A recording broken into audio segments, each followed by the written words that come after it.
2026ஆம் ஆண்டாகிய இந்த வருட சட்டமன்ற தேர்தலில் தமிழகத்தில் மிகப்பெரிய ஒரு அரசியல் மாற்றம் இடம்பெற்றதற்கும் தமிழக வெற்றி கழகத்தினுடைய வெற்றிக்கான காரணங்களாக அமையக்கூடிய விடயங்கள் தொடர்பாகவும் இந்த வீடியோவில் நாங்கள் பார்க்க போறோம். 2026ஆம் ஆண்டு தமிழகத்தினுடைய சட்டமன்ற தேர்தலை நாங்கள் எடுத்து பார்க்கின்ற போது ஏற்கனவே அங்கு பாரம்பரிய இரு பெரு கட்சிகள் வந்திருந்திருக்குது. திராவிட முன்னேற்ற கழகமும் அண்ணா திராவிட முன்னேற்ற கழகமும் மிகப்பெரிய அரசியல் சக்திகளாக பல தசாப்தங்கள் கடந்து தமிழ்நாட்டில் மாறி மாறி ஆட்சி செய்து வந்திருக்கிறார். இந்த இரண்டு கட்சிகளும் மாறி மாறி ஆட்சி அமைத்தாலும் இந்த இரண்டு கட்சிகளுக்கும் எதிரான மிகப்பெரிய ஒரு குற்றச்சாட்டாக லஞ்ச ஊழல் குற்றச்சாட்டுகள் பல தசாப்தங்கள் கடந்து தொடர்ச்சியாக இருந்து வந்திருக்குது. குறித்த கட்சியை தமிழகத்தினுடைய ஆட்சியை தமது குடும்பத்துக்குள்ளேயே திமுக அரசானது கட்டமைத்திருக்கின்றது என்ற அடிப்படையிலான விமர்சனங்களும் தொடர்ச்சியாக முன்வைக்கப்பட்டு வந்திருந்தன. திமுக அதிமுகவுக்கு எதிரான ஒரு தமிழ் தேசிய கொள்கையுடன் திரு சீமான் அவர்கள் தலைமையில் நாம் தமிழர் கட்சியானது கிட்டத்தட்ட 15 வருடங்களுக்கு முன்னர் உருவாக்கப்பட்டு அவர்கள் தேசியம் சார்ந்த ஒரு தனியான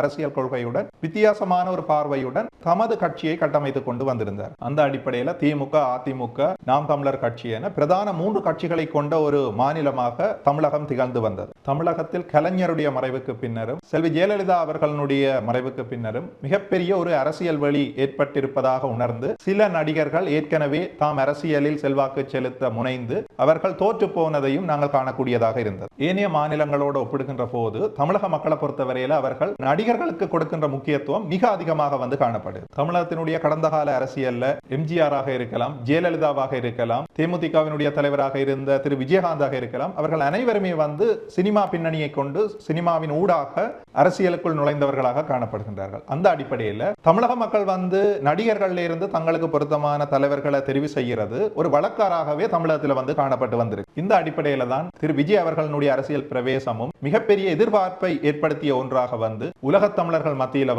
காணப்பட்டது.